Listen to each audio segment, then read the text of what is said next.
Bonjour à tous, alors casquette Tamiya, sujet Tamiya, et là on va parler d'une voiture que je trouve intéressante, c'est plutôt une série de voitures, c'est les 4.2 de chez Tamiya, hein, la série des DT02 ou DT03, et maintenant on est arrivé au DT 04. Alors je vous fais juste un petit historique sur cette série-là.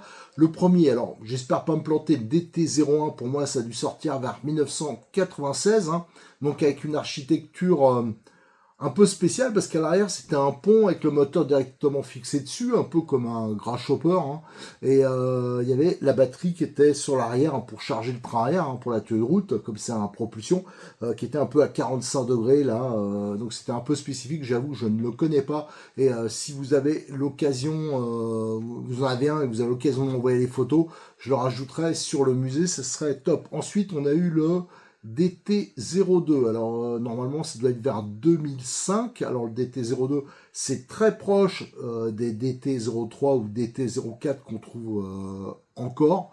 Là c'était quand même une grosse évolution, ça ressemblait un peu, alors, entre guillemets, hein, à une voiture de course, voilà, je dis vraiment entre guillemets parce que là c'est moteur en porte-à-faux arrière, ça c'est pour charger le train arrière, c'est bon, surtout si on roule sur la glisse, tout ça, mais actuellement les voitures n'ont plus vraiment cette architecture-là, c'est plutôt des moteurs centraux, enfin c'est beaucoup plus compliqué. Ensuite, 10 ans après, c'est tous les 10 ans à peu près, donc on arrive vers 2015, il y a eu le DT03, donc celui qu'on connaît, tiens, par exemple, je vous ai déjà fait plein de vidéos là-dessus, le Neo Fighter Buggy, d'ailleurs je vais vous faire des vidéos préparation là-dessus. Ça c'était déjà une belle évolution, mais elle n'était pas énorme. Moi je pense pas qu'il y ait une énorme différence entre un DT02 et un DT03. De toute façon on va le découvrir ensemble, ça va être le sujet de la vidéo. Et ensuite vers je crois 2025, donc c'était le DT04. J'avoue que je le connais assez peu. C'est pas un modèle pour l'instant qui m'intéresse parce que les différences sont quand même on dirait qu'ils ont voulu se rapprocher un peu du BBX. Enfin, il n'y a rien qui me tente spécialement. Donc, on va s'intéresser au DT02. Pourquoi? Parce qu'il est toujours commercialisé avec des carrosseries un peu originales, un peu vintage. C'est le cas, par exemple, là, c'est un DT02 du Holiday Buggy. Ça, je vous avais fait la vidéo déjà. Je vous avais présenté le Holiday Buggy qui date de 1980, que j'ai rajouté au musée. Et eux, ils avaient repris juste la carrosserie, donc c'est sympa avec le pilote, là, le cowboy, et ils avaient mis ça sur un châssis DT02. Ça, c'est toujours commercialisé. C'est dommage d'ailleurs qu'il n'y en a pas d'autres parce qu'il y avait toute une série de voitures comme ça sur cette même base. Voilà. Donc ça, c'est le DT02 classique, mais il y avait aussi un DT02, on va dire, qui se rapproche plus buggy, qui se rapproche des voitures de, entre guillemets, je dis, hein, de course. Donc, par exemple, de notre aussi du non, du Fight, Neo Fighter Buggy. Donc c'est le cas, j'en cherchais un depuis un moment, pareil, je redis à chaque fois parce que c'est vrai, là à Noël je me suis carrément lâché, dès que je voyais une promo, alors après ce sera fini, hein, je vous le dis, hein. J'espère que je vais tenir. Donc je me suis pris un Sand Viper. Je crois que j'ai payé 78 euros, un truc comme ça. Donc bon, ça valait quand même super le coup. Ça va me permettre de vous le présenter. On va le monter par la suite et on va pouvoir le comparer au DT03. On va aussi le comparer au modèle là, au DT02 mais Holiday Buggy, voir les différences d'équipement. Je pense qu'il y en a quelques-unes et on va voir les pièces qui sont compatibles ou pas. Ça, c'est pour des voitures qui commencent à dater un peu. Je trouve que c'est intéressant parce que ça permet de se dépanner plus facilement.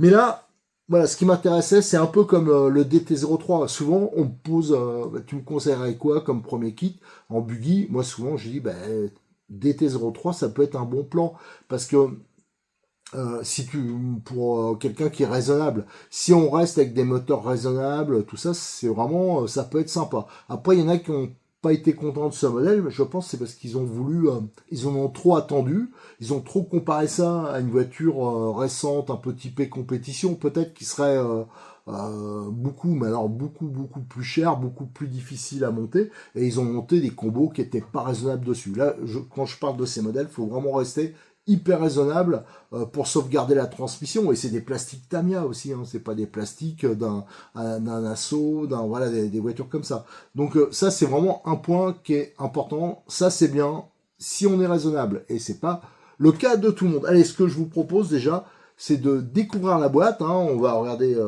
les indications qu'il y a dessus. Ensuite, on va le déballer et je vais vous présenter tout ce qu'il y a dedans. Niveau équipement, on va un peu le comparer avec celui-ci et un DT03. Et par la suite, hein, là j'ai pas mal de montage Tamiya en cours, on attaquera le montage et je suis assez impatient de le faire. Allez, on va découvrir ensemble la boîte du Sandviper. Hein. Je vous avoue que donc c'est une voiture que je ne connaissais pas spécialement. Ça ressemble beaucoup au niveau look, hein, donc un buggy traditionnel. Et pour comparer, justement, j'ai mis le Neo Fighter Buggy, hein, donc là qui est son successeur, hein, sur châssis DT03. Alors, celui-ci, il date de 2006.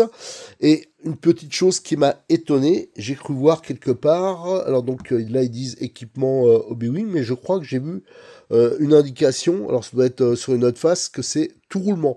Alors si c'est vraiment le cas et que par hasard il y a aussi les amortisseurs hydrauliques, ça devient intéressant. Dans la formule où je l'ai pris, hein, parce que moi je l'ai pris pendant le Black Friday, je sais pas pourquoi, je sais pas ce qu'il en arrivé au niveau prix, je viens de vérifier parce que je m'en rappelais pas, j'ai vu qu'actuellement ça valait entre 165, des fois 170 euros, c'est assez variable, je l'avais payé 96 euros, ça je me rappelais pas de ce détail, donc c'était quand même hyper intéressant, malheureusement c'est plus ce prix-là, voilà, c'est pour ça que je l'avais pris, hein, finalement. Donc on voit la décoration jaune, donc je pense que c'est une carrosserie à peindre, on va vérifier, j'ai pas ouvert avant. Niveau look, hein, bon, je vous dis, hein, ça ressemble au niveau architecture au DT03.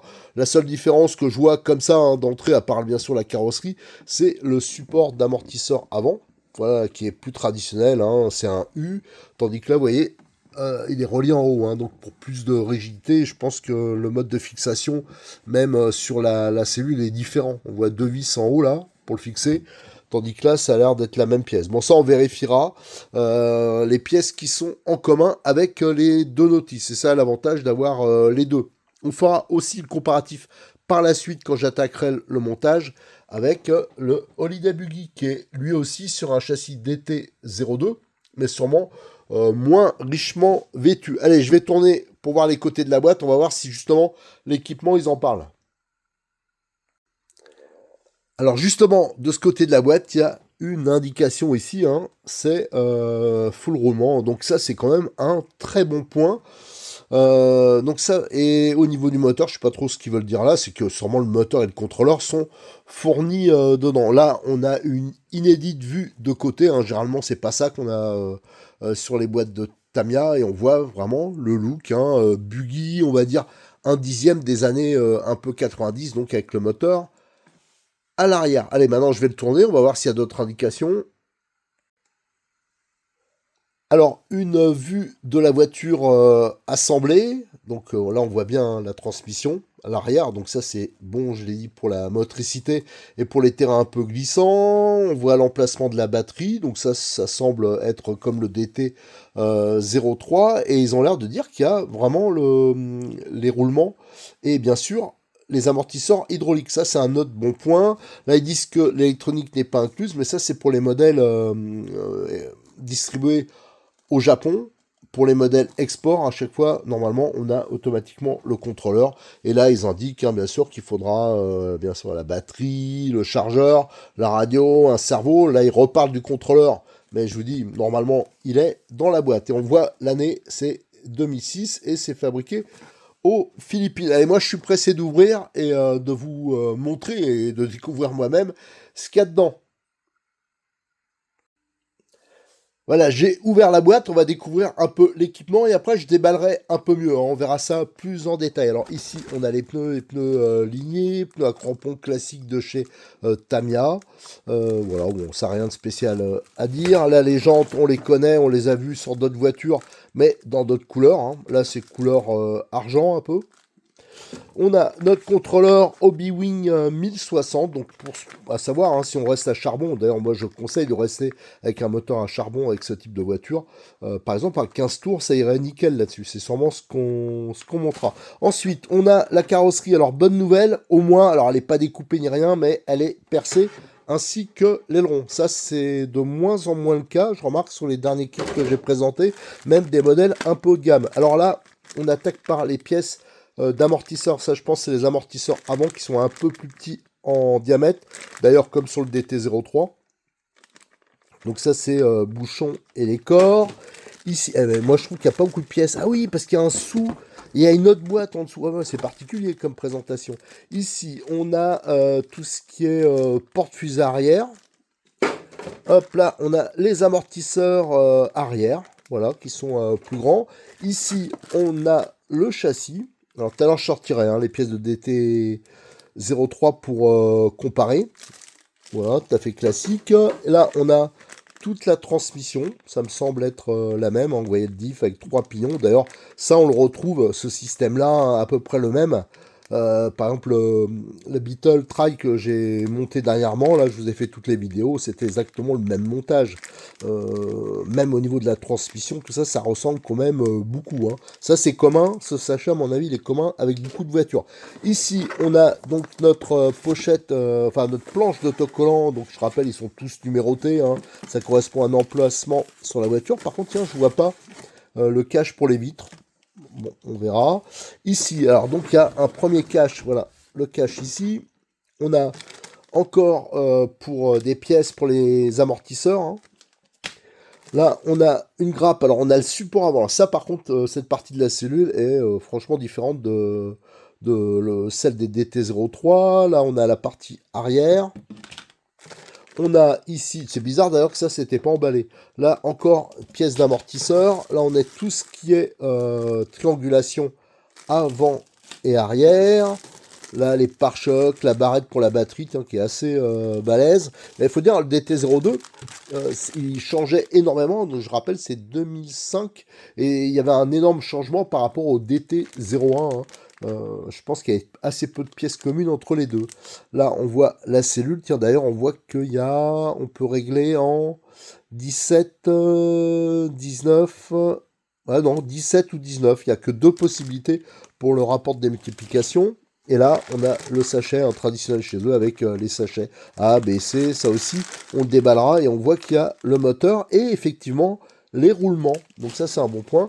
Et au fond, on a la notice. Alors, je sortirai une notice talent de DT03 à la fin et on fera un peu le comparatif. Allez, je vais déballer les pièces et on va regarder ça un peu plus précisément.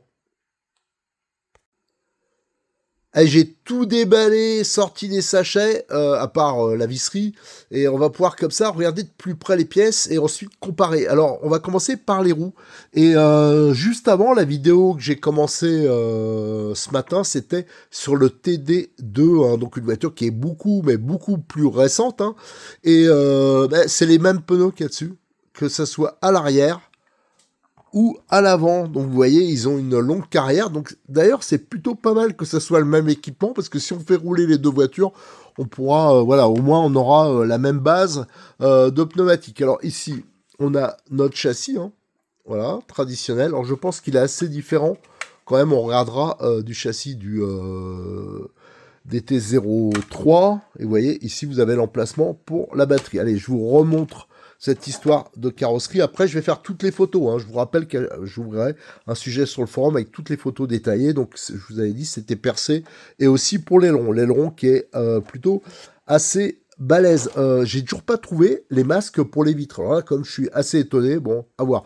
Ici, on a les jantes, couleur grise. Voilà, donc la différence aussi avec des voitures modernes, c'est que les roulements à l'avant, ils sont dans les jantes, donc c'est des jantes spécifiques. Attention à ça, et elles sont assez larges. Voilà, et ici vous avez les jantes arrière qui elles sont plus classiques. Le contrôleur, je vous l'avais montré, donc le 1060 qui est livré avec le double face. Alors après, nous avons différents sachets. Vous avez celui-ci qui est pas numéroté. Dedans, vous voyez, il y a de la graisse, des colliers, la fameuse clé croix, il y a des chapes, du double face, un isolant pour le moteur. Ensuite, on a celui-ci. Alors, il y a de l'huile, les ressorts pour les amortisseurs, les sorties de différentiel. Alors ça, à mon avis, c'est aussi les mêmes que celles sur plein de voitures, mais par exemple, le petit Monster Beetle Try, c'était ce système-là. Aussi le Falcon, là que j'ai monté dernièrement, là juste avant, c'était ce même système aussi. Là, les fusées, celles-là, on les retrouve aussi sur beaucoup de voitures Tamiya. Voilà, on voit les cardans qui sont métalliques et qui sont assez longs. Là, on a notre Mabuchi 540 standard. Alors après, on attaque les sachets. Vous avez le A. Alors, je vous rappelle, hein, quand vous montez une Tamiya, sur la notice, c'est indiqué, il faut pas mélanger d'ailleurs. Vous avez tel vis, tel élément, il faut aller le chercher dans le sachet A, le sachet B. Alors là, par exemple, c'est quasiment que de la visserie. Pour le B, c'est beaucoup de visserie aussi, quelques axes et le pignon moteur en aluminium. Pour le C, il n'y a pas grand chose dedans. Quelques goupilles et un peu de visserie. C'est rare qu'ils soient aussi peu pleins. Et là, vous avez le dernier. On a pas mal les axes de triangle, des rotules. Et vous avez aussi des axes, je pense que ça doit être pour la transmission. Ensuite, on a le sachet avec les pignons alu. Alors, ceux-là, hein, c'est les mêmes aussi que les voitures que je vous ai citées précédemment. Donc ça, c'est du connu, c'est du solide. Et le gros avantage, c'est que c'est cannelé comme les voitures à échelle 1. Et je trouve que ça permet d'avoir un meilleur guidage des sorties de différentiel par rapport à un montage traditionnel. Alors ça, par contre, c'est cool. C'est qu'il y a les roulements à billes. Chose que vous n'avez pas dans un DT03. Donc ça, c'est quand même sympa. Sur les autres, c'est une option. Vous avez l'habituelle grappe sauve cerveau. Alors celle-là, on la trouve sur plein de modèles Tamiya. Là, vous avez donc la cascade de pignon, la couronne, le différentiel. Donc ça, c'est aussi quelque chose qu'on retrouve sur pas mal de voitures Tamiya. Là, vous avez donc toutes les pièces pour les amortisseurs. Donc il y a deux tailles, hein, deux diamètres. Voilà, deux diamètres et deux tailles. Voilà, c'est ça. Donc là, vous avez encore grappe. Alors tout ça, il faut le faire bien sûr soigneusement. Encore ici, ça c'est les grands, et là vous avez les petits, qui sont en plus d'un diamètre un peu plus restreint. Là vous avez encore, on règle avec des cales, et vous avez trois sortes de pistons. Ici, on a les porte-fusées arrière, et une partie des moyeux, et moi j'ai l'impression que c'est strictement les mêmes. On va le faire tout de suite après, on va comparer avec le DT03. Si c'est le cas, c'est une bonne nouvelle, parce que ce sera plus facile de trouver des grappes d'une voiture un peu plus récente que le DT02 qui a 20 ans, puis sa sortie. Vous avez ensuite cette grappe. Ça, par contre, je pense que c'est pas comme le DT 03, donc il y a le pare-choc, il y a la trappe pour la batterie, mais là c'est pas des pièces d'usure, quoi, peut-être éventuellement un peu le pare-choc, bon on verra ça. Ici vous avez support avant, support arrière, alors ça c'est sûr, à mon avis c'est différent, mais est-ce que ça peut s'adapter? Moi j'en suis pas sûr, on verra. Vous avez la cellule arrière, alors là je sais pas, on verra. Le fait qu'il n'y ait que deux possibilités au niveau du rapport, là, j'ai quand même un doute. Moi, j'ai l'impression que sur le DT03, il y en a plus, on verra. Et vous voyez, il n'y a pas finalement des masses de pièces, parce que là, on arrive déjà au triangle. Les grappes dessus, il y a à chaque fois un avant et un arrière. Et là, je pense qu'on a fait le tour. Alors, ce que je vous propose, c'est que je vais aller chercher les quelques pièces que j'ai de DT03. J'en ai un peu d'avance, parce que j'en ai un qui est dépouillé. Et on va tout de suite faire donc le comparatif, ce qui est compatible ou pas. Donc j'ai pris les deux notices, hein, DT02, DT03, et vous allez voir les différences, il y en a bien sûr, mais elles sont pas si flagrantes que ça. Déjà, on va commencer par ce qui est identique. Vous allez voir, il y a beaucoup de pièces. Déjà, la cellule arrière. Alors ça m'a étonné, je pensais qu'il y avait plus de possibilités que ça de réglage, mais c'est la même cellule arrière, c'est la même grappe entre le DT02, le DT03. Tout ce qui est amortisseur, ça me semble pareil, ça faudra par contre le confirmer. Celle qui est pas pareille, c'est cette grappe-là avec le support d'amortisseur, et aussi la grappe avec le pare-choc, hein, qui était beaucoup plus large sur le DT02, et le système là de maintien de la batterie qui est différent. Par contre, sauf cerveau, ça c'est identique. Les triangles inférieurs, c'est identique aussi. Tout ce qui est porte-fusée, étrier, c'est pareil. Les fusées avant aussi. Pignon de diff, c'est les mêmes. Cascade de pignon, c'est identique. On a déjà vu. Alors, ce qui est en plus, par contre, c'est les roulements. Et ce qui va changer, essentiellement, c'est le châssis. Là, c'est mon DT03 qui est démonté. Et vous allez voir, c'est en deux parties. Hein. Et vous avez la batterie qui vient comme ça. Et en même temps, ça fait support pour l'avant, pour la cellule. Non, là, sur le DT02, c'était différent. C'était un peu plus classique. Et vous avez un châssis type un peu baignoire. Donc voilà, c'est pour ça que ça change au niveau de la cellule avant et du châssis. Ce qui change aussi, c'est que sur le DT03, vous avez des triangles supérieurs.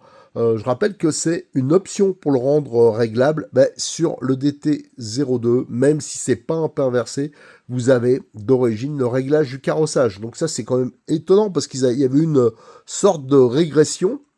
Et qu'est-ce qu'il y a aussi de différent, c'est tout ce qui est transmission. Alors je crois que je l'ai pris ici.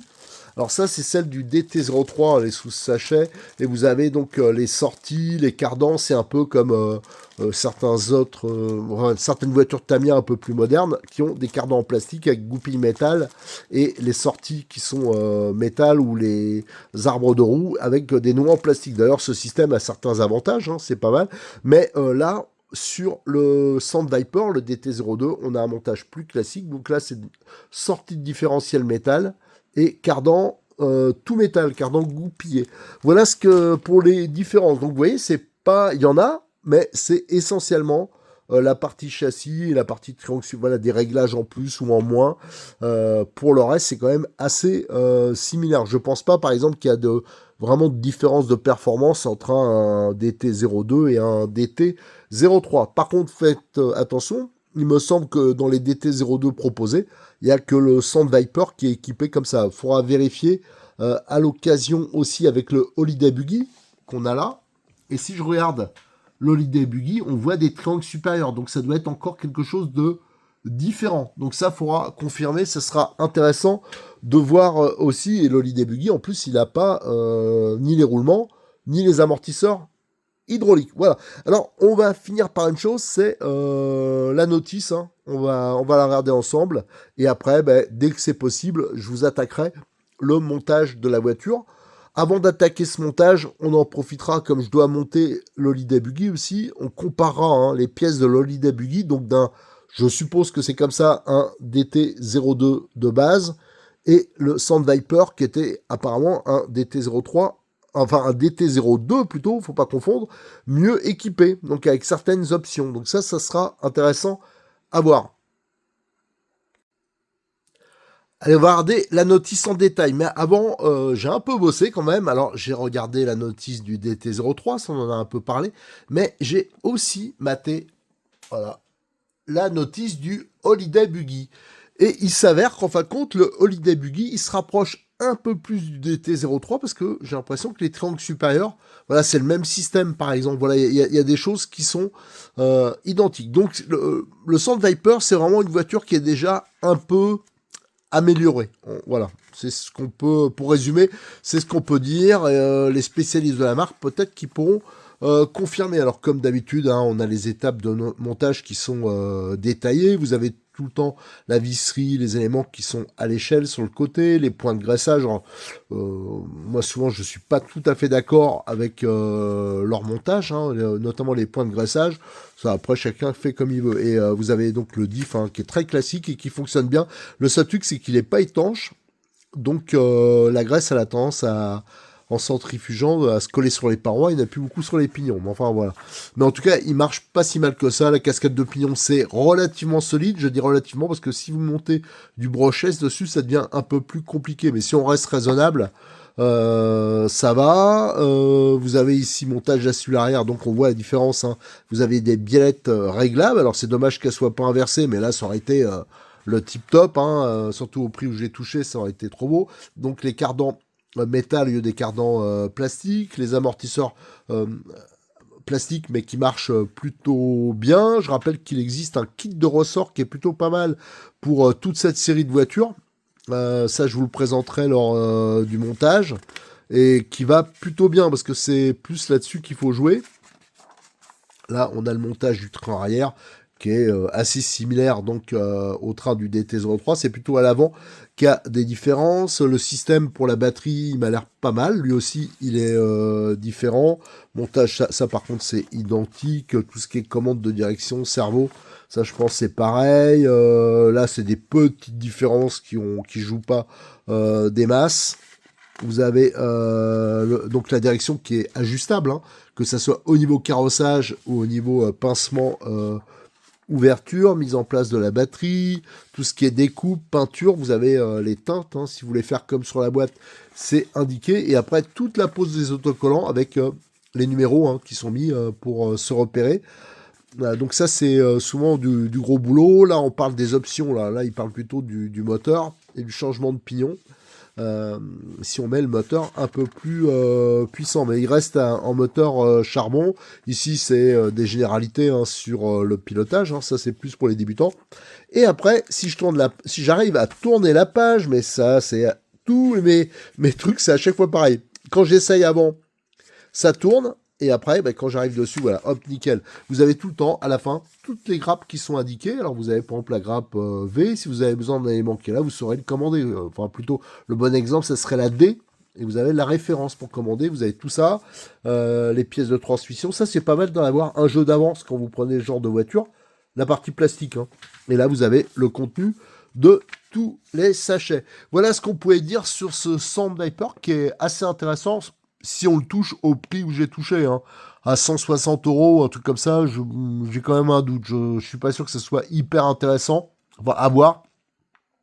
En tout cas, dès que ça sera possible, on attaquera le montage. Le problème, c'est qu'à force de mettre des voitures prioritaires, j'en ai partout. J'ai beaucoup de projets qui sont en route et on peut pas se démultiplier. Donc, comme d'habitude, je vous invite à liker les vidéos, à vous abonner et à venir nous rejoindre sur le forum de rcmag.com hein, où je vous mettrai toutes les photos et je vous ferai le suivi des voitures. Alors, même si Cyril il vend pas cette voiture, le DT02, parce qu'il veut faire...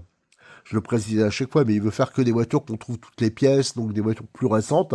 Ou alors les vintage, il les fait aussi, mais il précise bien que pour les pièces, il peut pas garantir. Donc, mais par contre, pour tout le reste, il nous aidera, hein, que ce soit si on monte un autre combo, si on teste des pneus, si voilà toutes les modifications qu'on pourra faire, c'est Cyril qui nous aidera. Merci à lui. Allez, à bientôt.